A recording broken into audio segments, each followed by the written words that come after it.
नमस्कार, knocking-news.com में आपका स्वागत है। मैं हूं गिरिजेश वशिष्ठ। आसपास जो हो रहा है वो आप देख रहे होंगे, लेकिन आप ज़रा ध्यान से देखिए कि ये क्या हो रहा है और क्या ये वो हो रहा है जो ना करने के लिए कहा जा रहा था। आप समझ जाएंगे क्यों बड़े बड़े नाम, बड़े बड़े चेहरे एक खास संस्था से जुड़े हुए भारत तोड़ो अभियान पर निकल चुके हैं। देश के सांसद दिल्ली से चुनकर आते हैं। दिल्ली देश की राजधानी है। वो बहिष्कार की बातें कर रहे हैं। आपको याद होगा, मैंने बताया था कि बहिष्कार कितनी बड़ी कुल्हाड़ी है जो हिंदू अपने पांव पर मारेंगे अगर किया तो। उसी तरह से कोई कुछ कह रहा है, कोई कह रहा है चिमटों पे धार रख लो, कोई कह रहा है कि पिस्तौल रख लो, कोई कह रहा है पिस्तौल नहीं है तो गैर कानूनी पिस्तौल रख लो, हम सब साथ रहेंगे तो कमिश्नर बैठ के चाय पिलाएगा।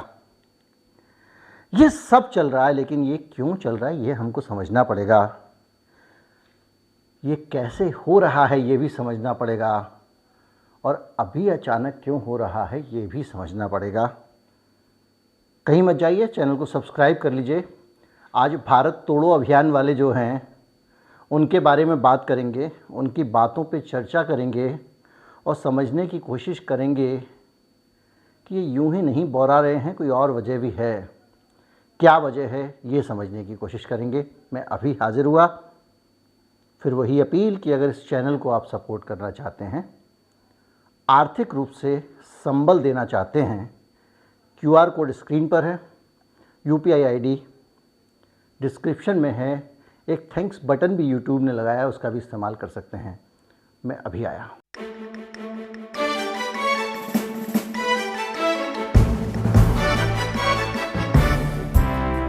पहले मैं अच्छी बातें बता दूं जो अच्छे लोगों ने कही हैं, और उन पर हम चर्चा भी कर चुके हैं कि कौन सी मजबूरियां थी जिसमें अच्छे लोग अच्छी बातें कर रहे थे। मुख्तार अब्बास नकवी कहे कि मदरसों पे शक नहीं करना चाहिए।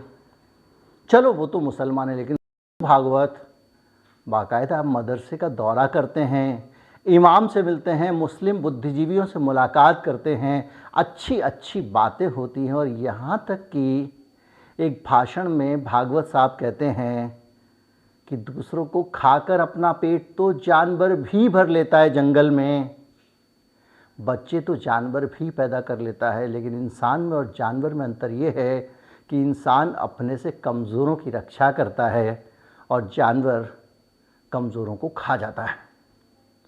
भागवत साहब ने सिर्फ इतना ही नहीं कहा। भागवत साहब ने कहा कि अब हर मंदिर के नीचे शिवलिंग मत खोजने लगना। वो कहते रहे हैं, बार बार कह रहे हैं कि हम सबका DNA एक ही है।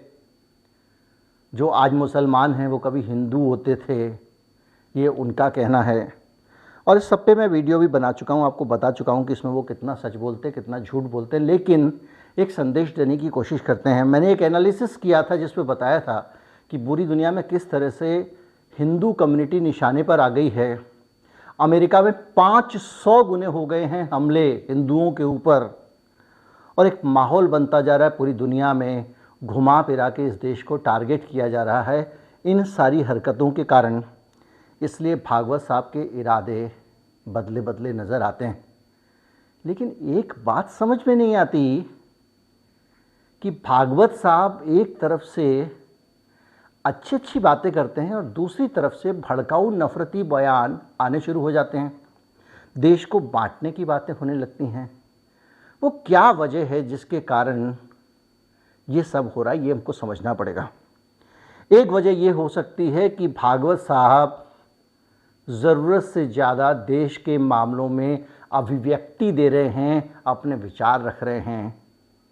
ये काम पॉलिटिकल विंग के लिए छोड़ देना चाहिए था, बीजेपी वालों के लिए छोड़ देना चाहिए था, लेकिन एक पॉलिटिकल लाइन RSS अपना रख के चल रहा है। हो सकता है कि जो पॉलिटिकल लाइन वाले लोग हैं उनको RSS की लाइन अच्छी ना लग रही हो, इसलिए जो भागवत कहें उसका उल्टा हो रहा है।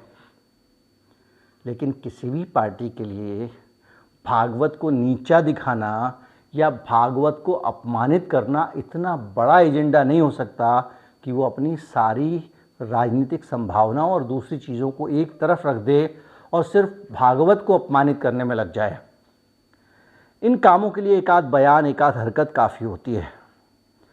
तो ये क्या मसला है? क्या ये मसला आरएसएस के दोहरे चरित्र का है, जिसमें आरएसएस का एक तरफ स्वदेशी जागरण मंच कहता है कि भारत में विदेशी निवेश नहीं आना चाहिए, स्वदेशी को बढ़ावा मिलना चाहिए, दूसरी तरफ फॉरेन इन्वेस्टमेंट के लिए उसी की पार्टी के नेता यहाँ वहाँ दर दर टक्कर, दर दर ठोकर, दर दर हाथ जोड़ते घूमते हैं।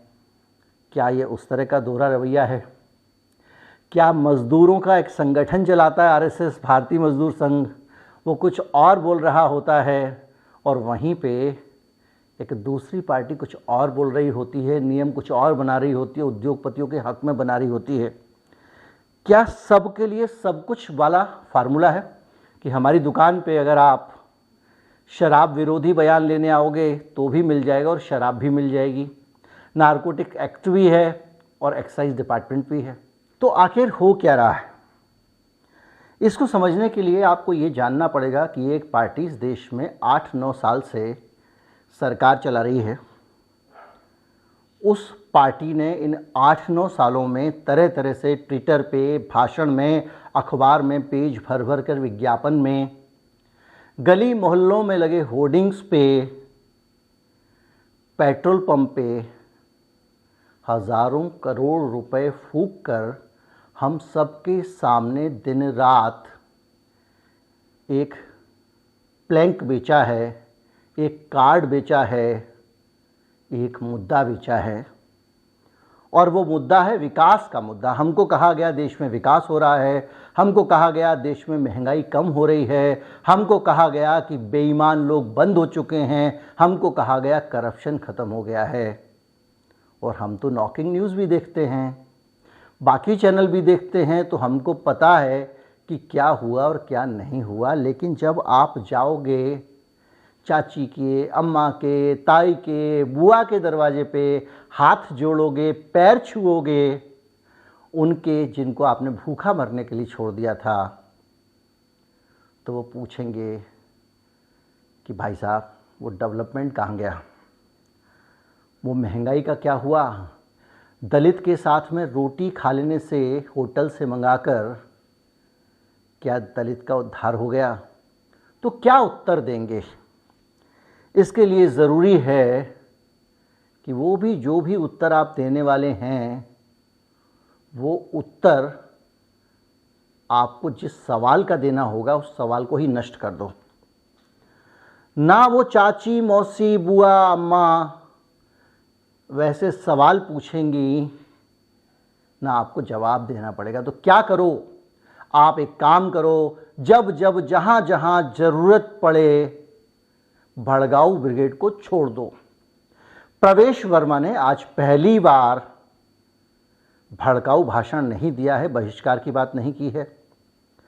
जब शाहीन बाग हुआ और उसके बहाने ध्रुवीकरण करके दिल्ली का चुनाव जीतना था, तो यही प्रवेश वर्मा छोड़ दिए गए थे भड़काऊ बयान देने के लिए। वही अनुराग ठाकुर थे, गोली मारो, और वो सारी चीज़ें लड़कियों को निकाल लाएंगे, ये करेंगे करने वाले आज कह रहे हैं कि हम जो है वो हमको तैयार हो जाना चाहिए, बहिष्कार कर दें तो क्या होगा, ऐसा कर दें तो क्या होगा, वैसा कर दें तो क्या होगा। पता नहीं कहाँ से उठ के कुछ तथाकथित साधु संत, साधु हिंसा नफरत की बात नहीं करता है, आ जाते हैं तरह तरह की बातें करते हैं, नफरती बातें करते हैं, उनकी बात में क्यों दोहराऊं। और इस पूरे तरह से एक ऐसा माहौल बनाया जा रहा है कि जब आप चाची बुआ के पास जाएं तो बुआ ये ना पूछें कि भाई साहब महंगाई का क्या हुआ, गैस का सिलेंडर महंगा क्यों हो गया, पेट्रोल इतना महंगा क्यों हो गया, बच्चों की पढ़ाई इतनी महंगी क्यों हो गई। उसकी जगह वो कहें बेटा आजा, शाबाश, बहुत अच्छा काम कर रहा है तू ही है जो संभाल सकता है, जिस दिन तू चला गया हिंदुओं का जीना मुश्किल हो जाएगा। ये मुद्दा अगर उठा के खड़ा कर दो तो बाकी चीज़ें छोटी हो जाती हैं। तो क्या हुआ, एक मतलब तो ये हल हुआ कि गुजरात में और हिमाचल में ध्रुवीकरण करके, नफ़रत फैला के आपकी पूरी तरह से मानसिक अवस्था का हरण करके चुनाव जीता जा सकता है। यानी कि इतनी तेज लाइट का फोकस मारो, जादूगर होता है ना, लाइट का तेज फोकस मारता है, तेज धुआं छोड़ता है और अचानक 1 सेकंड के लिए आग सकपका जाते हैं। इस बीच में वो पीछे से टेबल गायब कर देता है, पीछे से लड़की को गायब कर देता है। तो ये जो बम फट रहा है, इसका मकसद एक तो हो सकता है चुनाव, और चुनाव इसलिए भी इस बार इस मुद्दे पर ले जाना ज़रूरी है क्योंकि इस देश में इस भारत तोड़ो अभियान के खिलाफ एक भारत जोड़ो यात्रा भी चल रही है, और वो भारत जोड़ो यात्रा लगातार भाईचारे का संदेश दे रही है, दूसरा संदेश दे रही है। तो अगर भाईचारा आ गया तो कम्युनल पॉलिटिक्स एक तरफ घुस जाएगी, एक बहुत बड़ी वजह ये भी है। लेकिन वजहों के बीच में ये जो एलिमेंट घूम रहे हैं, ये तो देश को नुकसान पहुंचा रहे हैं ना। दिल्ली में अगर सांसद भड़काऊ बयान देता है और दिल्ली पुलिस बिना इजाज़त आयोजन करने का मुकदमा दर्ज करती है तो शर्म आती है। भाई पीएफआई के कोई ऐसे बयान हो तो बता दीजिए जिसके ऊपर प्रतिबंध लगा है, होंगे ही तभी लगा है, लेकिन ये बयान क्या पीएफआई से कम हैं? देश के एक वर्ग को दूसरे वर्ग के खिलाफ भड़काने वाले बयान किसी भी तरह से क्या कम हैं? एक भगवती जागरण करने वाला आदमी लोगों को कहता है, नारियल काटने वाला होता है ना, उसको धार करके रखो। अगर आपके पास नहीं है माता बहनें तो चिमटा धार कर लो। हम सब जानते हैं कि इन चिरकुटों के कहने से ना तो कोई धार करने वाला है, ना समाज का कुछ बिगड़ने वाला है, लेकिन बहस के अंदर कम्युनलिज्म आ जाता है जिसका ये इस्तेमाल करते हैं। नंदकिशोर गुर्जर वही एमएलए साहब हैं जो एक बार किसानों का धरना हो रहा था तो उसको उठाने के लिए दल बल के साथ पहुंच गए थे, वो भी कह रहे हैं और इसी तरह की बातें कर रहे हैं। तमाम सारी बातें आपके सामने आ रही हैं। गुजरात में नियोजित तरीके से कहीं पे पेड़ से बांध के टांगा जा रहा है, कहीं पे कुछ हो रहा है, और चुन चुन के कांग्रेस शासित राज्यों में एक दूसरे वर्ग के कम्युनल आवाज़ें उठाई जा रही हैं ताकि इस पूरे कन्फ्लिक्ट का फ़ायदा पॉलिटिकली उठा लिया जाए। लेकिन मामला सिर्फ चुनाव का नहीं है, चुनाव से बड़ा मिशन है, और इसको समझने के लिए आपको इस दुनिया के बैकग्राउंड में जाना पड़ेगा, दुनिया को समझना पड़ेगा। मैं अगर बोलूँगा कि ये फासिज्म है, मैं अगर बोलूँगा कि जहरीली नफ़रत का फ़ायदा उठाकर देश के लोगों का लोकतंत्र छीनकर उनको गुलाम बनाने की एक फासिस्ट हरकत हो रही है, तो आप यकीन नहीं करेंगे। लेकिन ये घटना याद कीजिए जो मैं आपको बताने वाला हूँ। यह है क्रिस्तालनाख्त। क्रिस्तालनाख्त मतलब नाइट ऑफ ब्रोकन ग्लास, टूटे हुए कांचों की रात। ये नाम आपको छोटा लग सकता है, लेकिन जर्मनी के घिनौने इतिहास का एक बड़ा हिस्सा है। नाजी जर्मनी में सिटी ऑफ डेजिंग में 9 से 10 नवंबर 1938 को अचानक ऐसा ही आह्वान किया गया था और लोगों से कहा गया था कि ये जो यहूदी हैं ये इस देश पे कलंक हैं, इनको बर्बाद कर देना चाहिए। और पूरी रात यहूदियों की पूरे बाज़ार को तोड़ दिया गया था। वो बाज़ार कांच के शीशों का बना हुआ था और पूरी रात शीशे तोड़े गए थे, इसलिए क्रिस्तालनाख्त उसका नाम रखा गया। और वो आज तक टूटे हुए शीशों की रात कही जाती है। उस पूरी रात में मकान तोड़े गए, दुकान तोड़ी गई, लूट मार हुई, आग जनी हुई और बड़े स्तर पर सामूहिक गिरफ्तारियां हुई। ये एक नफ़रत का उदाहरण है जो पहले भी था। जैसे जैसे भारत जोड़ो यात्रा आती है, जैसे जैसे इस देश में जोड़ने वाले काम होते हैं, तोड़ने वाले एक्शन बढ़ जाते हैं। सरकार जोड़ने की बात तो करती है, 10 यूट्यूब चैनलों पर रोक लगा दी जाती है, 45 वीडियो हटा दिए जाते हैं, और इसलिए हटा दिए जाते हैं कि वो यूट्यूब चैनल और वो वीडियो ये कह रहे थे कि इस देश में कौम के खिलाफ माहौल बनाया जा रहा है, गृह युद्ध जैसी स्थितियां पैदा की जा रही हैं और आपस में लड़ाया जा रहा है, अल्पसंख्यकों को दबाया जा रहा है। ये कहने पे आपने हटा दिया। आपका दृष्टिकोण ये था कि शायद ये अल्पसंख्यकों को भड़काने की कोशिश है, लेकिन अगर आप इस देश को जोड़ के रखना चाहते हैं तो परवेश वर्मा जैसे लोग फ्री क्यों होते हैं? शाहीन बाग में इन्होंने जो बयान दिया था उसका बैकग्राउंड मैं बताना चाहता हूँ।